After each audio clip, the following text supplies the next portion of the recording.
प्रकाश के पास एक बहुत ही सुंदर नीली गाय थी। प्रकाश का भाई प्रकाश की नीली गाय को हासिल करना चाहता था। मेरे पास इतनी सारी गाय है, लेकिन मुझे फिर भी प्रकाश की वो नीली गाय चाहिए। अगर वो गाय मुझे नहीं मिली तो मैं वो नीली गाय प्रकाश के पास भी नहीं रहने दूंगा।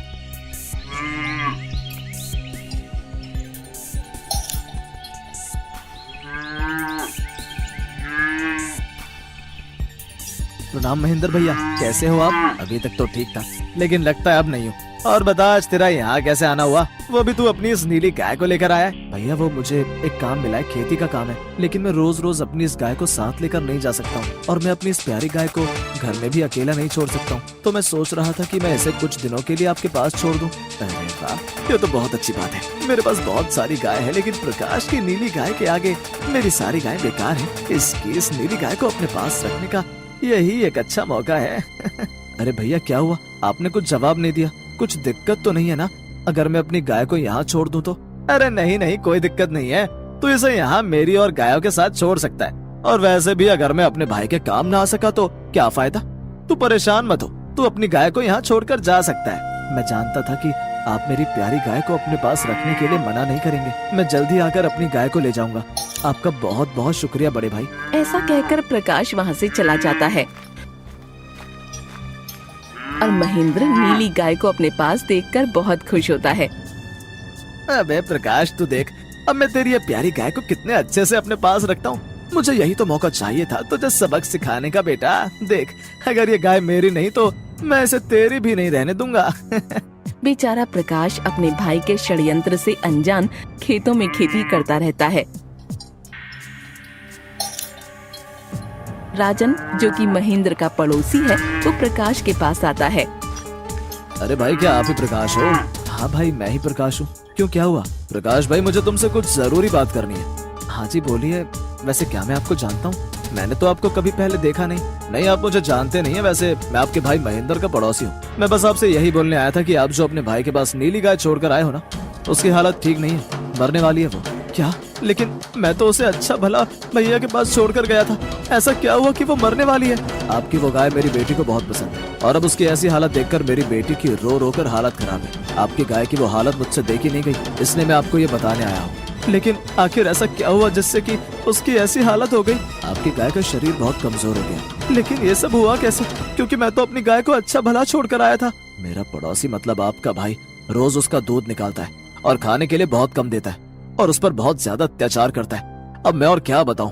बस मैं तो आपसे यही बोलने आया था कि आप बस अपनी गाय को उसके पास से ले जाइए। आपका भाई बहुत ज्यादा अत्याचारी है। न जाने वो तुम्हारी गाय के साथ और क्या क्या करेगा। मैं आज ही जाकर भैया से अपनी प्यारी गाय को ले लूंगा। लेकिन हाँ, महेंद्र को पता नहीं चलना चाहिए। आपकी गाय की हालत देखकर मुझे उस पर बहुत तरस आया, इसलिए मैंने आपको ये सारी बातें बताई हैं। ठीक है, मैं तुम्हारा नाम नहीं लूंगा, लेकिन तुम्हारा बहुत बहुत धन्यवाद जो तुमने मेरी गाय के बारे में मुझे बताया। आज के जमाने में भी तुम्हारे जैसे अच्छे लोग हैं। लेकिन हाँ, मेरा नाम मत लेना। आप ये बोल देना कि कुछ दिन पहले एक तपस्वी साधु ने तुमसे खुश होकर तुमको एक शक्ति दी है, जिससे तुम्हें दूर से ही बैठे जो भी घटना घटती है वो तुमको पता चल जाती है। हाँ हाँ, ये सही बोला तुमने, जिससे हमारा काम भी हो जाएगा और भैया को तुम्हारे बारे में पता भी नहीं लगेगा। गुस्से में प्रकाश महेंद्र के घर आता है।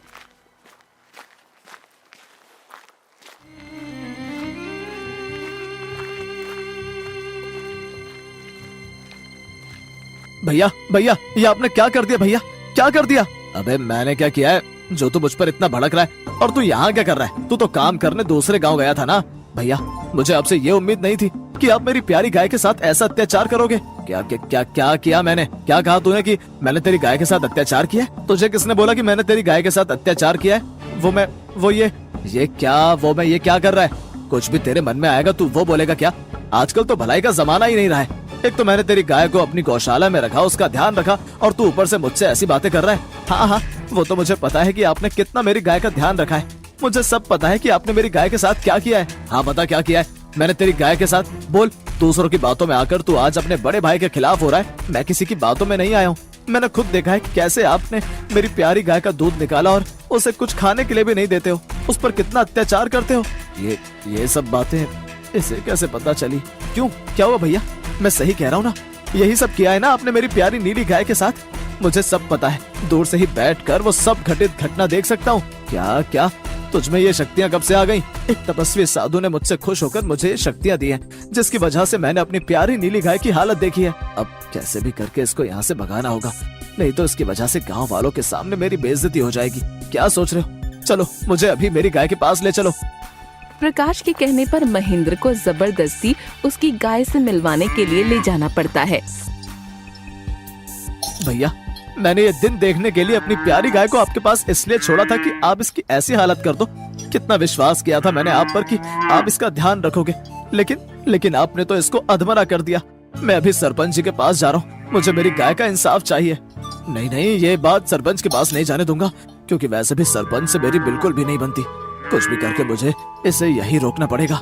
सरपंच को इस बारे में पता न लगे, इसलिए महेंद्र प्रकाश को सरपंच के पास जाने से रोक लेता है। नहीं, सरपंच के यहाँ पर क्या जरूरत है? तू बता तुझे क्या चाहिए, मैं तुझे वो सब चीज दे दूंगा। भैया, मुझे आपसे कुछ नहीं चाहिए, आप बस मेरी इस प्यारी गाय का खाने का, रहने का और उसके इलाज का पूरा खर्चा देना होगा। ये मुझसे चालाकी करेगा? कोई नहीं बेटा, समय आने पर मैं तुझसे अपना सब कुछ वापस ले लूंगा। हाँ ठीक है, मुझे तुम्हारी सारी बातें मंजूर है।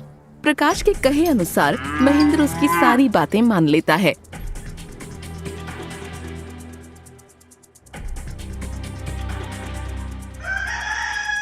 और कुछ ही दिनों में प्रकाश की गाय भी ठीक हो जाती है।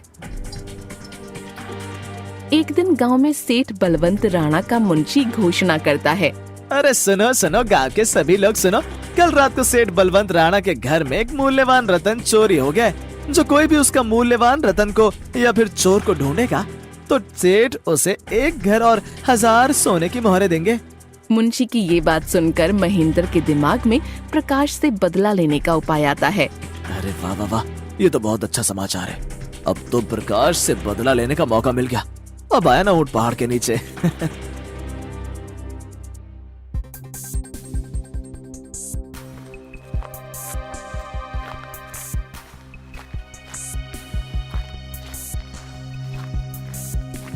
अगले ही दिन महेंद्र सेठ को प्रकाश की जादुई शक्तियों के बारे में बता देता है।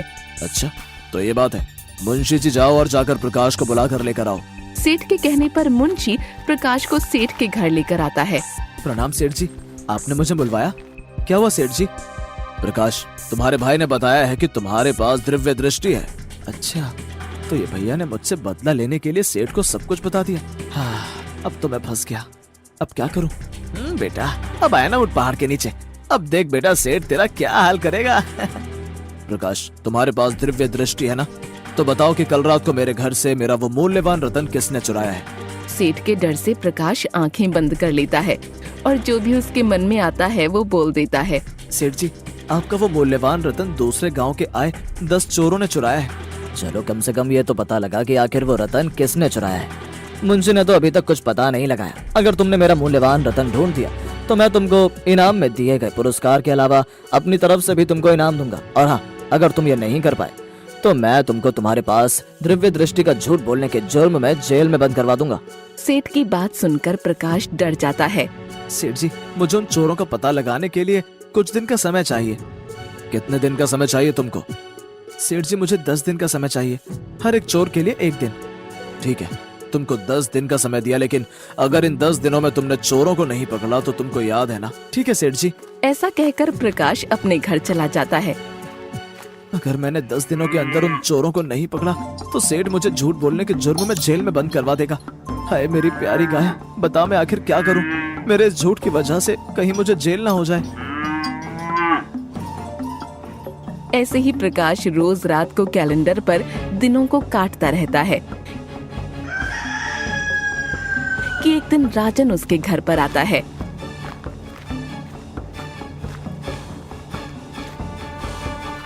अरे प्रकाश, मैंने सुना है सेठ ने तुमको उस रतन को ढूंढने के लिए 10 दिनों का समय दिया।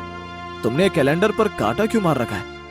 अरे राजन, क्या ही बताऊं, मुझे तो कुछ समझ नहीं आ रहा है। आखिर मैं उन चोरों को कैसे पकड़ूं? मैं तो बस 10 दिन गिन रहा हूं कि अब कितने दिनों बाद मुझे जेल जाना है। इससे 10 दिनों का हिसाब भी बराबर रहेगा। क्या हुआ, तुम यहाँ क्यों आए हो? मैं खबर लेकर आया हूँ सरदार। आज सेठ ने एक ऐसे आदमी को अपने घर बुलाया था जिसके पास दिव्य दृष्टि है। और सरदार, आपको पता है, उस आदमी ने 1 मिनट में बता दिया कि हम 10 चोर हैं। मुझे तो डर लग रहा है कि कहीं वो जल्दी हम लोगों तक पहुंच ना जाए। ठीक है, तू एक काम कर कि तू उस आदमी पर नजर रख और फिर मुझे आकर बता। ठीक है सरदार, जैसा तुम कहो।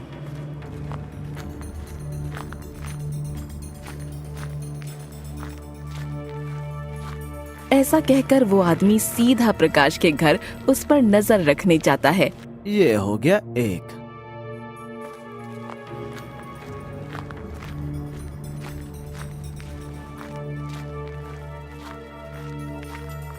अरे क्या हुआ, तू इतना जल्दी वापस कैसे आ गया? सरदार, वो आदमी बहुत शक्तिशाली है। मैं जैसे उसके घर के बाहर गया उसे पता लग गया कि मैं हूँ। उसने फट से बोला कि ये आ गया एक। तू एक काम कर, तू अभी कालू को अपने साथ लेकर जा, फिर देखते हैं क्या करना है।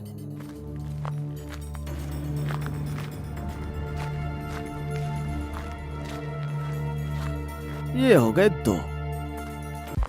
प्रकाश की बातें सुनकर कालू और वो आदमी फट से हीरा लाल के पास पहुंच जाते हैं। अरे क्या हो रहा है, ये बार बार गिनती क्यों भूल रहा हूँ? बस आज का ही दिन बचा है, कल वो सेठ मुझे झूठ बोलने के जुर्म में जेल में बंद करवा देगा। बस आज ही रात हूँ मैं अपनी प्यारी गाय के साथ। मेरे जेल जाने के बाद न जाने उसका क्या हाल होगा। अभी जाकर उससे अच्छे से मिल लेता हूँ। प्रकाश जैसे ही नीली गाय से मिलने के लिए दरवाजा खोलता है तो देखता है कि उसके घर के बाहर वो 10 के 10 चोर खड़े होते हैं। हमें माफ कर दो। हाँ ठीक है, लेकिन एक शर्त है कि तुम जो वो मूल्यवान रतन लेकर आए हो वो मुझे दे दो। ठीक है, जैसा तुम कहो। ये लो वो मूल्यवान रतन। उस सेठ के रतन को देखकर प्रकाश की खुशी का तो मानो कोई ठिकाना ही नहीं था। अरे वाह, ये तो वही मूल्यवान रतन है, आखिर मुझे मिल ही गया। चलो मैं अब कल सुबह होते ही सबसे पहले सेठ को उसका ये मूल्यवान रतन दे दूंगा।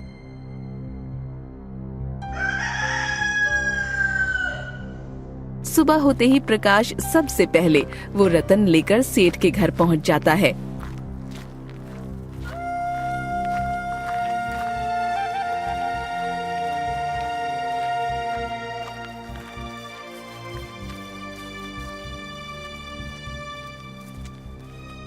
तुम्हें मेरी बात याद है ना?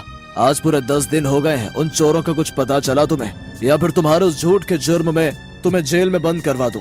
नहीं सेठ जी, आपको इसकी तकलीफ उठाने की कोई जरूरत नहीं है। मेरे कहे अनुसार मैंने 10 दिनों के अंदर उन 10 चोरों का पता लगा लिया है, लेकिन उनकी एक शर्त थी। कैसी शर्त? सेठ जी, उन्होंने मुझसे कहा कि मैं या तो उनको आपके हवाले कर दूं या फिर आपका मूल्यवान रतन आपको दे दूं। तो फिर क्या कहा तुमने?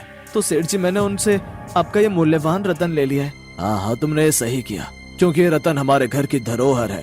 तुमने बहुत अच्छा निर्णय लिया। ये लीजिए सेठ जी अपने रतन को। अरे वाह वाह वाह, यही तो है मेरा मूल्यवान रतन। तुम्हारा बहुत बहुत धन्यवाद प्रकाश, लेकिन उन्होंने अगर दोबारा इसे चुराने की कोशिश की तो?